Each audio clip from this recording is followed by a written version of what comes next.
In today's video, we're going to be highlighting some of the most iconic and special arcades of London. Not sure what an arcade is? Well, make sure you stay tuned to find out.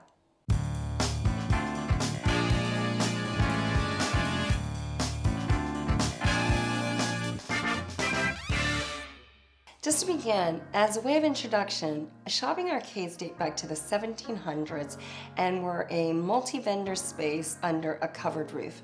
It allowed access for patrons and aristocrats to come and shop while getting a bit of sunshine, but not being outdoors. Typically, the roof was constructed of glass and made to allow the sunlight in and reducing the need for candles and anything else to illuminate the space. During the 18th and 19th century, arcades were made to attract the genteel class, and between 1786 to 1935 was built the era of the arcades.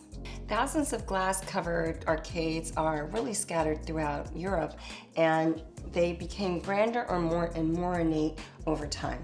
Some of the grandest and most notable throughout the world include the Palais Royal in Paris, opened in 1784, the Passage des Feux in Paris, opened in 1791, London's Piccadilly Arcade, which we'll highlight in today's video, built in 1810, and Milan's Gallery Vittorio Emanuele, built in 1878.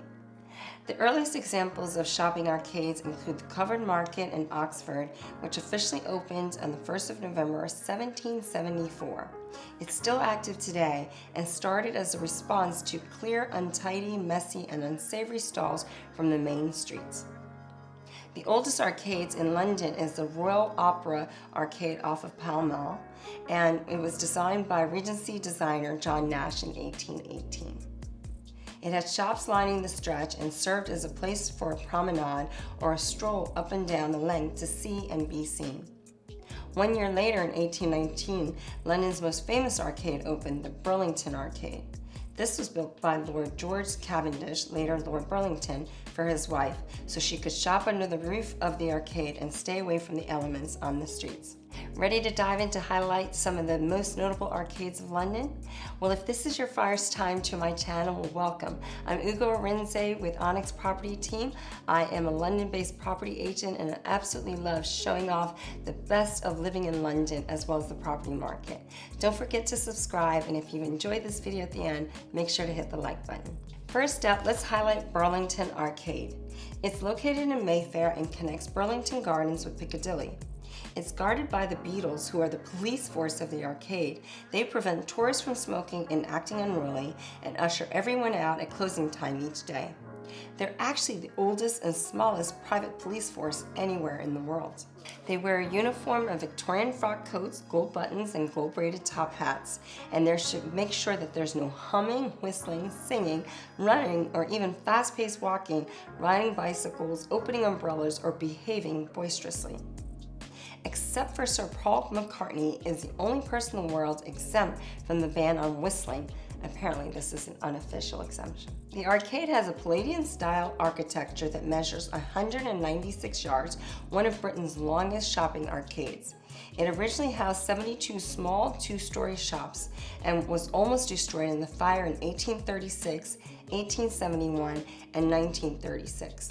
Gates were installed in 1964 because 6 masked thieves scattered pedestrians as they drove a Jaguar Mark X up the pavement and stole 35,000 pounds worth of jewelry from Goldsmiths and Silversmiths Association. They were never caught, so the gates were installed so this would never happen again. The arcade's been featured in some really cool films such as Patriot Games starring Harrison Ford and 101 Dalmatians. Boutiques today include Mr. Rose, possibly the finest purveyor of signet rings in the world, N. Peel, which is a cashmere shop, been in the arcade for 84 years. Manolo Blahnik has got its men's boutique exclusive to the arcade. There's also Roja Parfums, Philip Beckryn swimwear, Globetrotter for handmade luggage, and there's also Lingerie, which invented the macaroons. The recipe hasn't changed since mid-19th century, and this classic French pastries is featured in Burlington Arcade. Next up, let's highlight Prince's Arcade, which is located in St. James's Place and connects Piccadilly with Jermyn Street. It's located on the site of the former Princess Hotel and was constructed during 1929 to 1933. It was refurbished by the Crown Estates in 2018. This space is for innovative retail brands, and the stores include Luca Faloni and Segun Adeleja, which is a boutique menswear shop, Artitan, which is also menswear, Mentiti, which is travel and lifestyle. There's also Prestat, which was the chocolatier to Queen Elizabeth II, includes truffles in the shop. The store is inspired by Roald Dahl, the famous children's author. There's also Grenson, the British designer of men's shoes. Next, we'll move to Royal Arcade, which is located on Old Bond Street in Mayfair and originally built to connect Brown's Hotel to Bond Street. The arcade opened in 1880 and it was originally called The Arcade. It has a saddle glass blue roof along with decorated stucco arches and a curved glass shop fronts and iconic columns.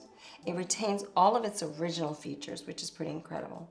It is truly a testament to the original Victorian arcades, but it is the smallest of the Mayfair arcades. In the 1880s, it housed James Smith & Sons, now on New Bond Street, and Queen Victoria's shirtmaker May and Brettel, which is the reason for the name change to the Royal Arcade in 1879. The stores include G.J. Cleverly, bespoke and ready-to-wear shoes, small leather goods, and exotic and rare hides. There's also Armand Jane, which is a British perfume house, as well as E.B. Meyerowitz, handcrafted spectacles and bespoke eyewear. Brown South Africa, a specialist in rare African gemstones and a diamond store, and Beards, which is the jeweler since 1804, one of the oldest jewelry houses in England. For films, this arcade's been featured in The Parent Trap with Lindsay Lohan, Miss Pettigrew Lives for a Day, Ballet Boys for Channel 4, and parts of Agatha Christie's Poirot episode, The Theft of the Royal Ruby. And number 4, we're going to highlight Piccadilly Arcade, which runs between Piccadilly and Jermyn Street.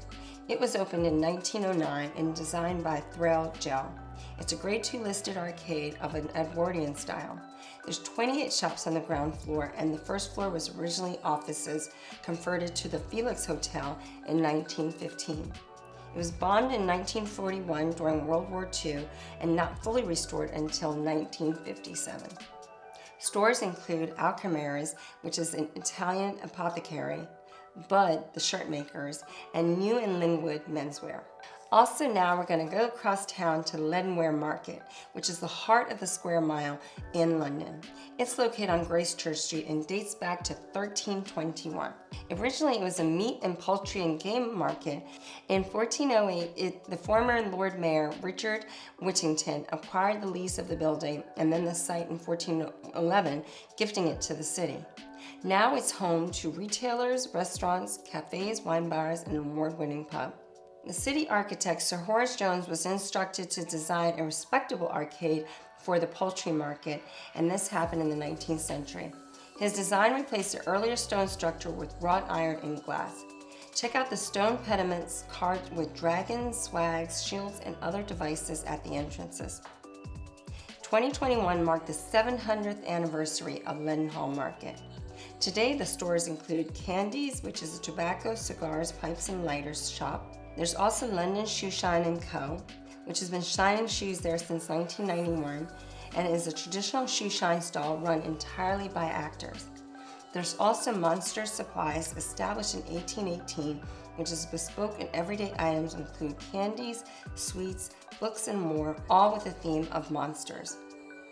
All profits for this shop go to the Ministry of Stories, a creative writing charity for children. Films featuring this arcade include Harry Potter and the Philosopher's Stone, and it represents the area of London near the Leaky Cauldron and the Diagon Alley. It was also featured in the Imaginarium of Dr. Parnassus, Hereafter, Brannigan, Hidden City, and Love Ige Cow. It also formed part of the marathon course in the 2012 Olympic Games. And finally, let's feature a couple of notable arcades. There's Kensington Arcade on Kensington High Street. It's a main thoroughfare between Kensington High Street and the Underground Station. There's Silicon Avenue in Holborn, designed by architect R.J. Worley, and was built between 1906 and 1910.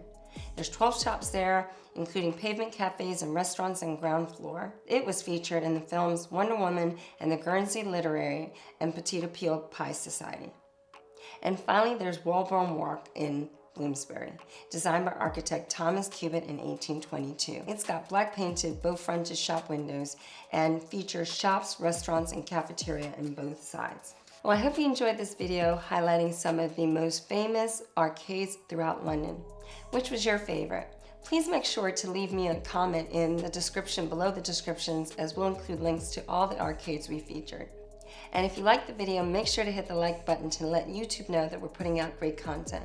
Don't forget, if you have any questions about London lifestyle, living in this incredible city, make sure to reach out. I'd love to book a consultation to have a chat. See you in the next video.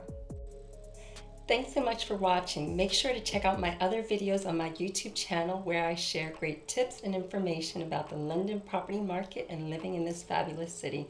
So that's Arinzeh with Onyx Property Team and Keller Williams. Bye for now.